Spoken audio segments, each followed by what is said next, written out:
భారత పార్లమెంటులో కేంద్ర హోంశాఖ మంత్రి బీజేపీ మతోన్మాది అయినటువంటి అమిత్ షా గారు అంబేద్కర్కు భారత రాజ్యాంగాన్ని హేళన చేస్తూ మాట్లాడడం అనేది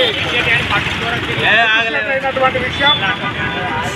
అమిత్ షాను వెంటనే బర్తరఫ్ చేయాలి, మంత్రిగా కొనసాగేటువంటి అర్హత లేదు అని చెప్పి కమ్యూనిస్టు పార్టీలు, వామపక్ష పార్టీలు ఈరోజు దేశవ్యాప్తంగా నిరసన కార్యక్రమాన్ని పిలుపునివ్వడం జరిగింది.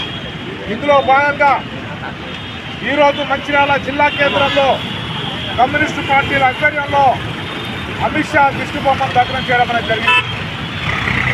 ఈ భారతదేశంలో మతోన్మాదాన్ని పెంచి కలిసి ఉన్నటువంటి మనుషులను విడగొట్టి ఈ దేశాన్ని విచ్ఛిన్నం చేయడం కోసము కేంద్రాన్ని పరిపాలిస్తున్నటువంటి బీజేపీ ప్రయత్నం చేస్తుంది.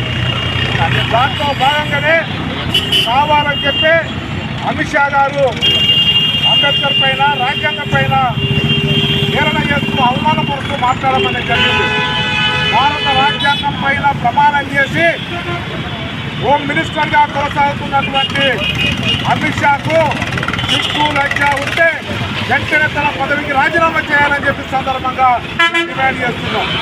మీకు మనవాదమే మనసుదే మీకు కావాలనుకుంటే భారత పార్లమెంట్లో ఒక్క నిమిషం కూడా ఉండే అటువంటి అర్హత బీజేపీ కానీ, అమిత్ షా కానీ, ప్రధానమంత్రి కానీ లేదు అని చెప్పి సందర్భంగా తెలియజేస్తూ వెంటనే తనను బర్తరఫ్ చేయాలని చెప్పి ఈ సందర్భంగా డిమాండ్ చేస్తున్నాం.